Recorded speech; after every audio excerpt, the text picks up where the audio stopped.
Joining me now with more on the Commission of Inquiry into Mount Meron disaster, journalist Tzippy Diskind Yarom. Thank you for joining us.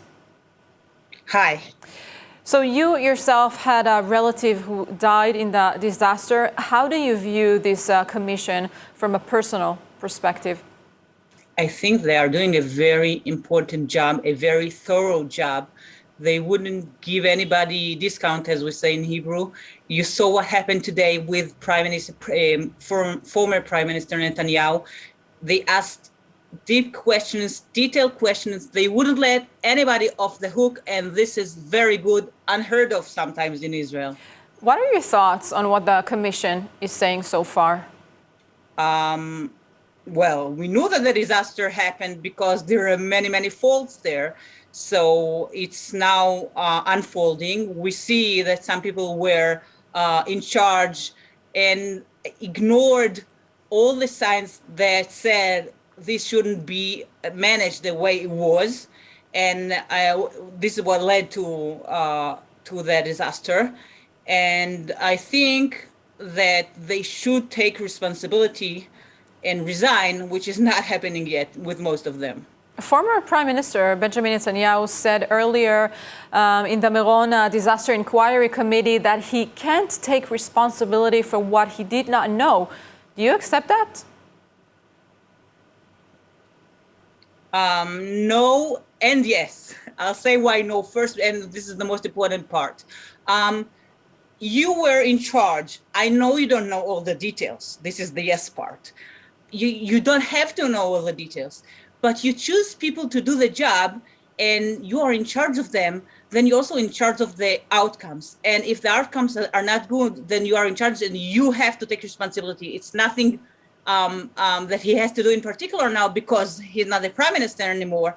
But yes, you were the person in charge, then it's on your shoulders. And yes, you should have known some of the details for such a giant event, which is one of a kind that is happening in Israel once a year only. Are you satisfied with the resignation of the police commissioner? Yes, but I think it's not enough. It took him a long time, first of all, but at least he admitted it eventually. But he's only the first one. What about the chief of command? He was in charge. He ignored it. I'll tell you more than that. Someone told me on the very night of the disaster, when I still didn't even know that my cousin was one of the victims. Someone who was there a week before when they prepared to the event and they had a rehearsal, people in charge knew that this is not looking good. They knew that they don't have enough solution for what's going to be, and they still didn't have enough tools of management on ground to prevent this. So there are people who have, it's a very harsh term, but they have blood on their hands and they wouldn't admit it. What actions does this committee seem to be leaning towards? I think they would recommend that some of the people would have to leave the work and their role. And this is why I think they should do it before the committee is issuing them letters that say that they should leave.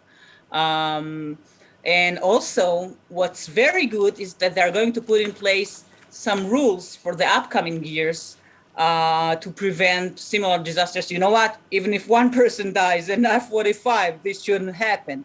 It should be conducted in a way, the event should be conducted in a way that people could come, not stay for too much time so they could let the others come, but still that people could come without being harmed there. Do you feel that the state of Israel learned something from this horrible tragedy? I think the answer is yes, but they still don't know how to manage such events and how to prepare for such events. The answer is yes, because we saw what happened in Meron last Lag BaOmer. They were so afraid that something is going to happen that they took very strict measures. On the other hand, Matan Kana himself said that the measures were too heavy and then not enough people could come. So you have to find a balance that will let people come without letting them getting out of control. Yes, I hope the state will learn from this tragedy. Journalist Tzippy Diskind Yarom, thank you so much for this interview. Thank you very much. Hi everyone, it's Emmanuel Kadosh. I wanted to invite you all to subscribe to ILTV Plus, where you can find our daily news and updates about Israel.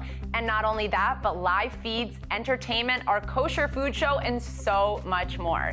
Needless to say, your subscription to ILTV Plus helps us grow and create more content while also supporting the state of Israel. Our app is available on all platforms and devices, so I'll see you guys there.